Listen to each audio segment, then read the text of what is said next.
Hola mis amigos, ¿cómo están? Muy buenas noches, gusto de saludarlos otra vez aquí, Boris Darmon con ustedes.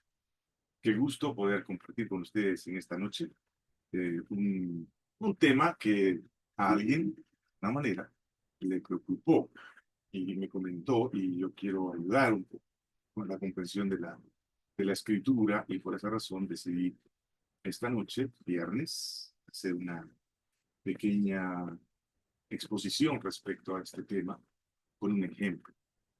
La pregunta o la conversación se situó en una reunión que tuvimos con una persona o con varias personas y se hablaba acerca de que en la Biblia se puede interpretar de dos maneras un mismo texto. Y claro, cuando nosotros hacemos eso, generalmente es porque estamos tratando de hacer que el texto diga lo que nosotros queremos que. De todos modos, el tema de hoy se llama eisegesis o exégesis. Aclaremos. Este es el canal de Boris Darmon Canal, lo puedes ver en YouTube y te puedes suscribir para que puedas recibir notificaciones cuando nosotros publicamos algo. Y también estamos saliendo en vivo por el Facebook. Así que pues, busquen ustedes como Boris Darmon y ahí estamos explicando algunas cosas y queda grabado en nuestro Facebook como Boris Darmon y el tema que vamos a hablar de hoy, los temas que también desarrollamos de manera continua en nuestros programas. ¿Por qué es importante entender cómo se explica la Biblia? Hay una frase que se usa en la teología, soy teólogo de profesión, es la que se dice que la Biblia se interpreta a sí misma. Lo voy a decir con un ejemplo.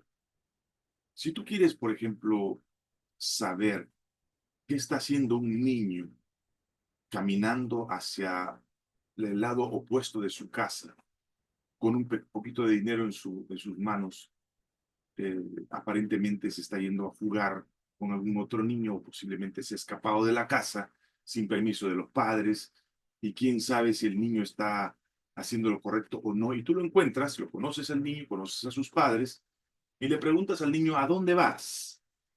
Y él te dice, voy a comprar arroz. Mi mamá me envió a comprar arroz a la tienda de la esquina. ¿Cómo podrías tú saber si el niño está diciendo la verdad o no? La única manera como tú podrías saber de manera objetiva es yendo y preguntándole a sus padres si realmente le dieron permiso o enviaron al niño para ir a comprar arroz. Vas a la casa, le preguntas a su papá o a su mamá, ¿tú has enviado a Jorgito a comprar arroz a la tienda de la esquina? Y si el padre te dice que sí, entonces sabrás que el niño no está mintiendo. Eso se llama exégesis. ¿Cuál sería lo opuesto? Encuentras al niño, le preguntas a dónde va y el niño te dice, voy a comprar arroz. Mi mamá me envió. Y tú podrías suponer de que el niño te está diciendo la verdad o no te está diciendo la verdad. Y sin necesidad de preguntar al autor del que dice que le envió a comprar el arroz, tú llegas a una conclusión que es la que tú quieras. Es una interpretación subjetiva, no objetiva. Entonces, la eisegesis es el acto de hacer que la Biblia diga o la escritura diga lo que yo subjetivamente quiero entender o quiero hacerle decir. Pero la única manera como yo podría mantenerme dentro del principio de lo que quiere decir el autor que escribió la Biblia es haciendo exégesis. ¿Y cómo se hace la exégesis? Es muy sencillo. Hoy lo vamos a demostrar con un texto que vamos a analizar.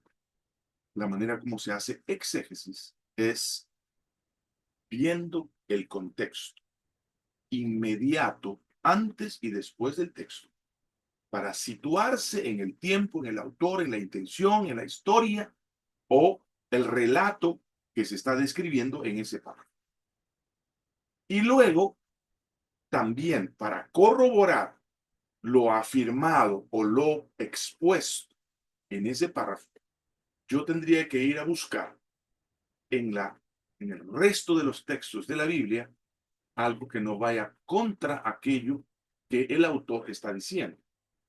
Podríamos decir, buscar la unidad del texto en otros libros respecto a la exposición del texto que estoy analizando.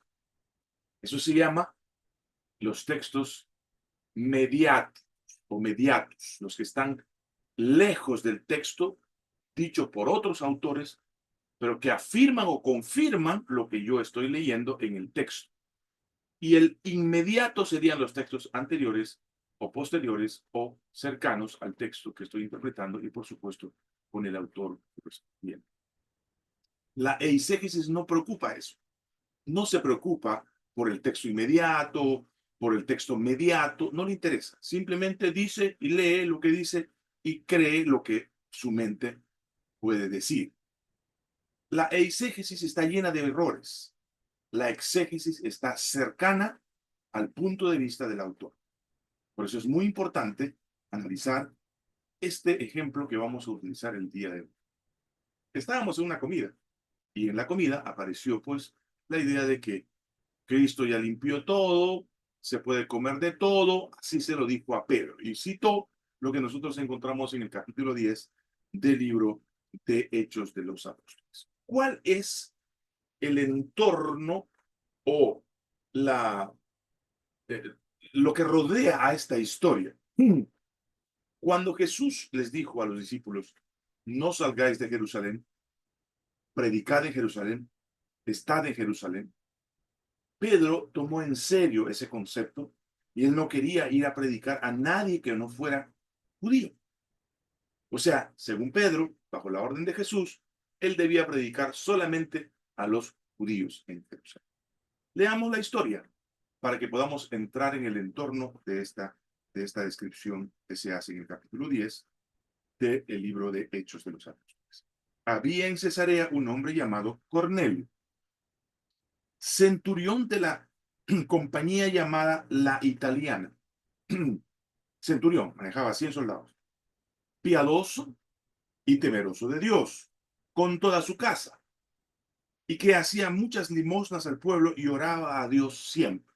Era un religioso, no porque pertenecía a la religión de Judea, ni a los judíos, pero era un religioso. Este vio claramente en una visión cómo a la hora novena del día que un ángel de Dios entraba donde él estaba y le decía a Cornelio. Él, mirándole fijamente y atemorizado, dijo, ¿qué es, Señor? Y le dijo, tus oraciones y tus limosnas han subido para memoria delante de Dios. Envía pues ahora hombres a Jope y haz venir a Simón, el que tiene por sobrenombre Pedro. Este posa en casa de cierto Simón Curtidor, que tiene su casa junto al mar. Él te dirá lo que es necesario que hagas. Ido el ángel, que hablaba con Cornelio, este llamó a dos de sus criados, posiblemente sus soldados, y a un devoto soldado, o perdón, dos criados que trabajaban en su casa, y a un devoto soldado de los que le asistían, a los cuales envió a Jope después de haberles contado lo que el ángel les dijo. Estamos en el versículo 8, capítulo 10 del libro de Hechos de los Apóstoles.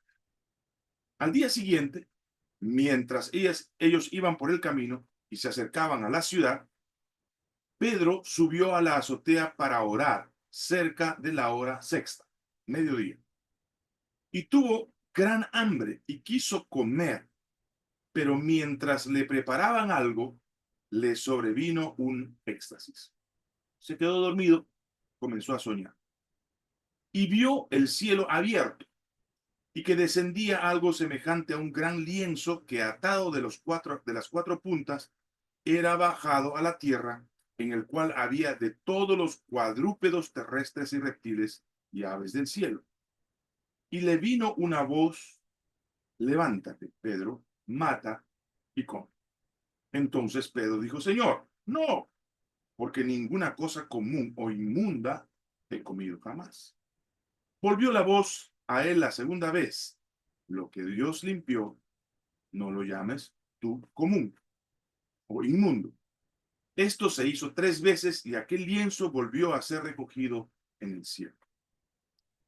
Si yo leo el texto desde cuando Pedro estaba en la azotea y la orden de Dios diciéndole mata y come, y Pedro negándose porque era judío, entonces aparentemente en el concepto de la eisegesis, sin tomar en cuenta en los párrafos anteriores o los párrafos posteriores a este texto, el contexto inmediato, yo podría afirmar, como afirmaba aquella persona, de que lo que Dios limpió, no lo llames inmundo. Puedes comer serpientes, puedes comer gallinazo, puedes comer todos los animales inmundos, porque yo los limpié.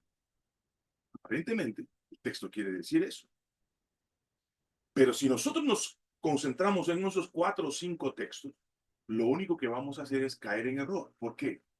Porque el texto está siendo usado con un propósito pedagógico ante la negativa de Pedro de querer ir a predicar a aquellos que no eran judíos. ¿Y cómo lo sé eso? Fácil. Cornelio envía, siendo romano, a sus soldados y a sus siervos para decirle a Pedro que venga a su casa. Miren lo que sucede aquí. Entonces, versículo 17. Y mientras Pedro estaba perplejo dentro de sí sobre lo que significaría la visión.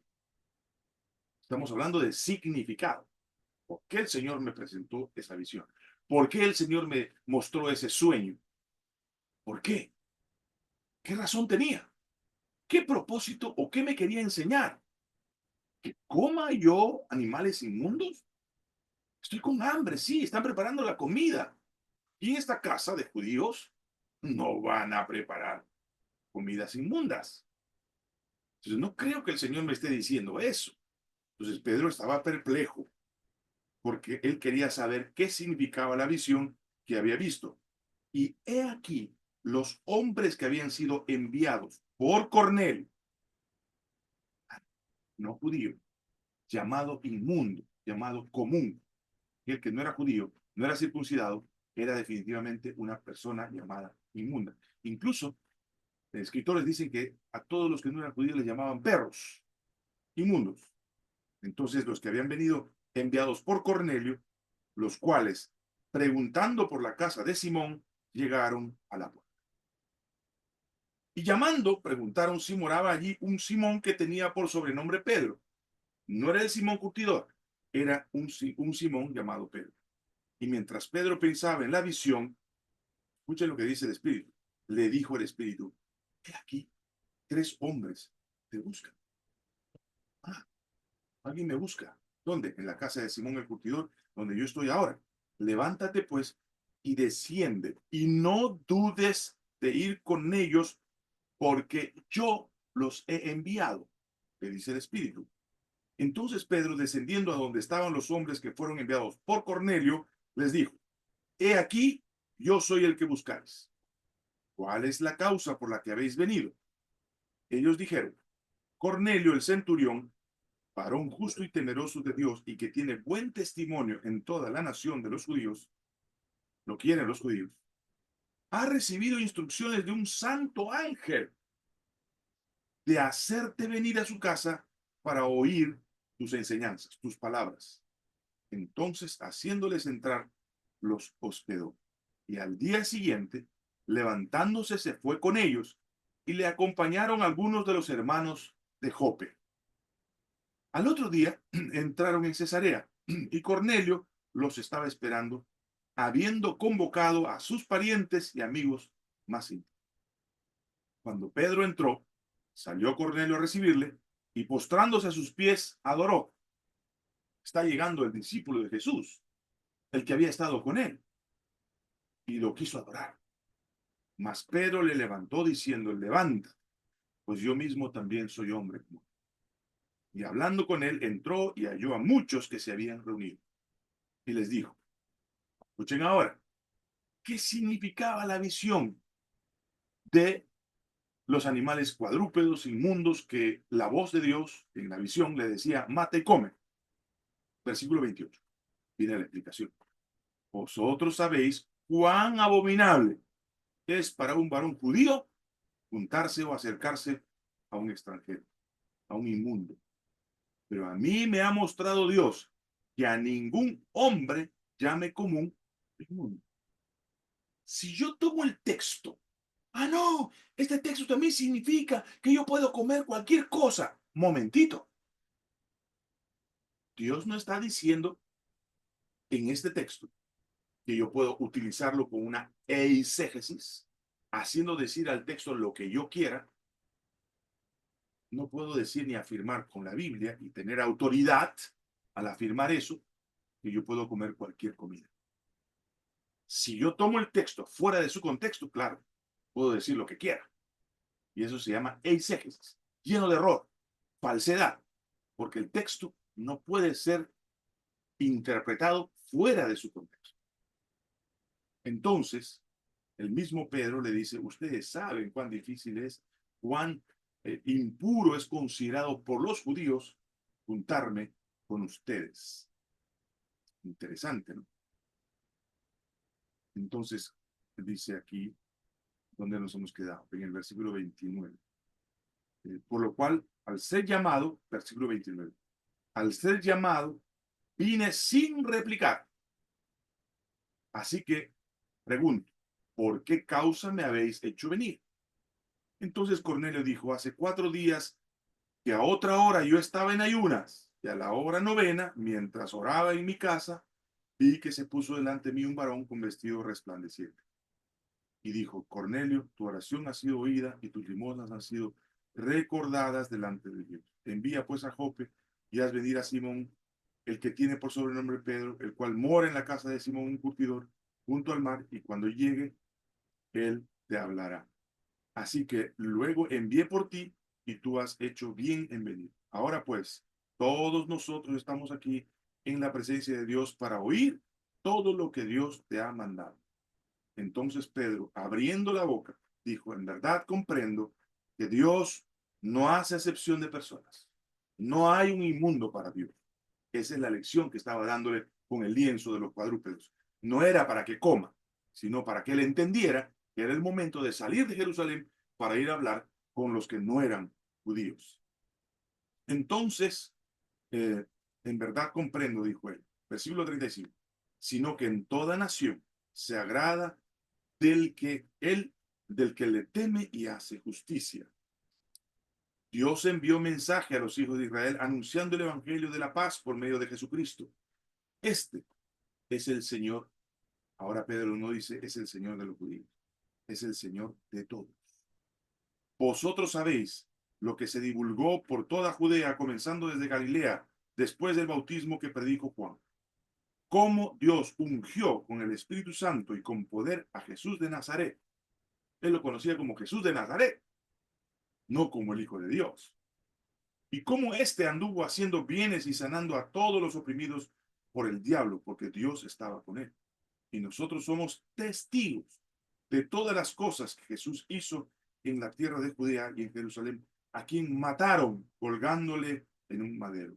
A este levantó Dios al tercer día e hizo que se manifestase. Yo lo vi, dice Pedro, resucitado, no a todo el pueblo, sino a los testigos que Dios había ordenado de antemano, a nosotros que comimos y bebimos con él, después que resucitó de los muertos.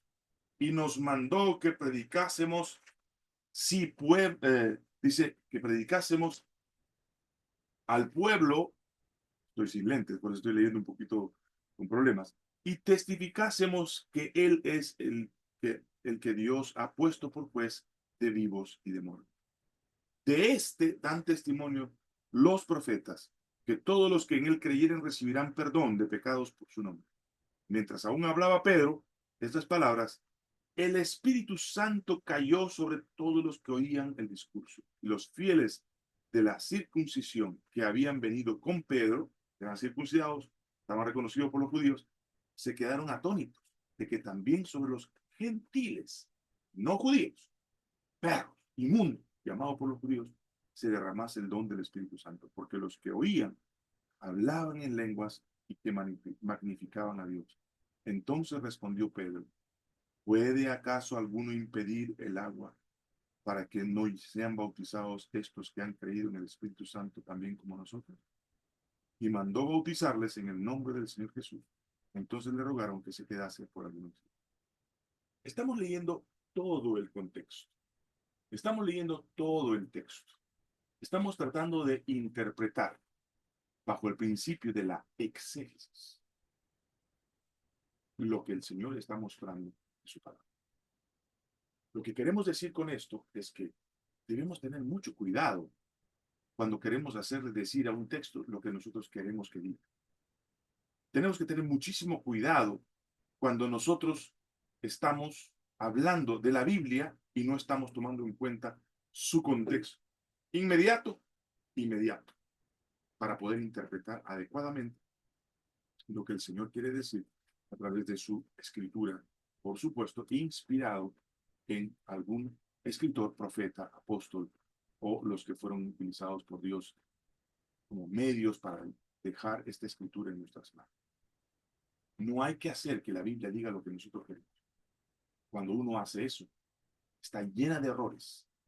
Hay una aplicación histórico-bíblica que tenemos que respetar, porque es la manera como la Biblia se interpreta. No hagamos de la Biblia nuestro cucharón para freír lo que queremos. Hagamos que la Biblia se convierta en nuestro instrumento para enseñar lo que la Biblia dice, que quiere decir, y no lo que nosotros queremos que la Biblia diga. Hay muchos textos que pueden ser interpretados de una manera totalmente errónea, y justamente por eso nace el principio de la exégesis, que tengamos respeto por aquello que es la interpretación inmediata del texto. Respecto a qué apoyo tiene este texto desde el punto de vista de la interpretación inmediata, ¿qué dicen otros textos? Muy fácil. Tú vas a Levítico y lees un poco en Deuteronomio y te das cuenta qué es lo que Dios había prohibido y por qué había prohibido ese tipo de alimentos al pueblo de Israel cuando estaba en el desierto. Te darás cuenta que el principio de no alimentarse con alimentos inmundos era un principio que Dios lo había establecido y que Israel lo había así recibido. No podía Dios romper ese principio ahora, porque se le ocurre que ya vino Cristo y lo que él limpia es también los animales. Puedes comer un guiso de serpiente, qué sé yo, un estofado de alguna ave que está prohibido por Dios, un gallinazo, un águila, lo que la Biblia prohíbe comer. Entonces, es importante no hacer decir a la Biblia lo que la Biblia no quiere decir. Eso sería eisegesis. Hacer que la Biblia diga lo que yo quiero que diga. Y eso está mal. Por eso es que ustedes se preguntarán, ¿por qué hay tantas religiones? ¿Cuál es la razón? Muy fácil. La Biblia se puede utilizar para lo que quieras. Puedes afirmar con la Biblia lo que sea. Y hay una corriente de interpretación textual. Toman un texto, la Biblia dice, ah, muy bien, eso es lo que quiere decir la Biblia.